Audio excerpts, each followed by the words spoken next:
After 1871, European domestic politics had in common the emergence of mass politics and growing loyalty towards the national state.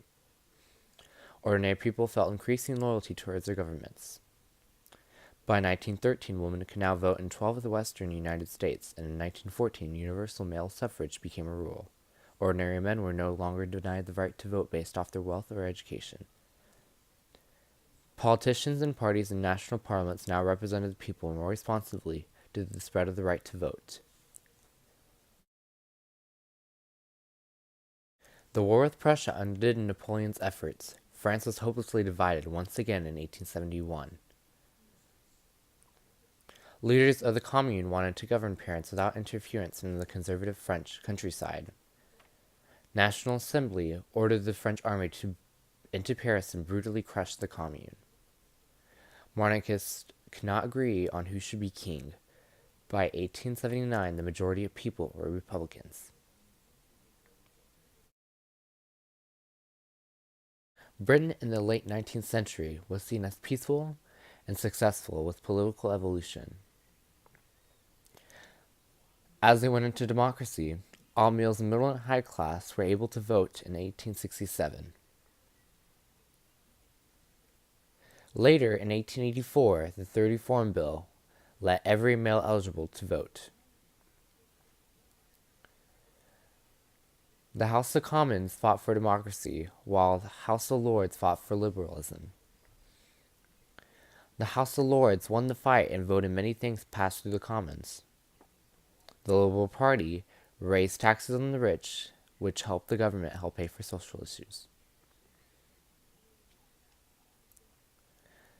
The refusal to let women vote led to the feminist movement.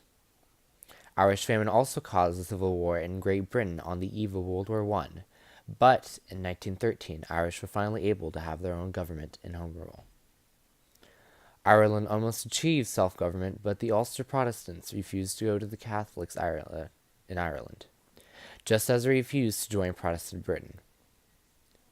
The Home Rule Bill was declined, then the original was accepted through the House of Commons, but it got demolished during World War. Although Great Britain had a lot of good things going for them, they couldn't strive when the Irish Protestants and Catholics wanted to break away.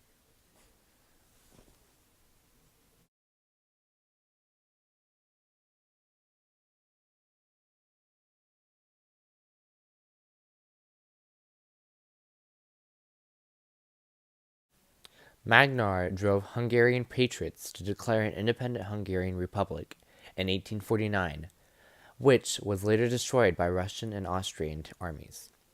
Throughout the 1850s, Hungary was ruled as a conquered territory. With the defeat by Prussia in 1866, Austria became so weak they were forced to compromise and establish a dual monarchy. Revolutionary changes in political principles changed equally with revolutionary changes in Jewish life in Europe, having its big turning point in 1848 when Jews became a part of the vanguard in Vienna and Berlin. The Frankfurt Assembly also endorsed full rights for German Jews. In 1871, the new construction on the German Empire led to the process of Jewish emancipation in Central Europe, abolishing all restrictions that they had previously.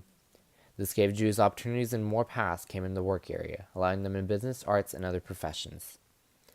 The majority of Jewish people improved their economic stance, and it became very exciting to them that the nationalism also took a ride with their population. After a stock market crash in 1873, anti-Semitism started to take a rise against Jewish people, and it was also a reaction against liberalism. These people thought that the financial control would bring Germany down, and also felt threatened with their competition. In the 1890s through 1810, political parties were created against Jews, and Zionism, started by Theodor Herzl, took place after Karl Lueger won the electoral votes. Lueger combined fierce anti-Semitic rhetoric with municipal ownership of the basic services, and appealed very much to the lower middle class, and out of that, Adolf Hitler. Anti-Semitism was very oppressive during this time, but Jews suffered very much from the poverty too, including Russian Jews. Since no emancipation happened there, Jews would often be robbed of their stuff and were treated horribly.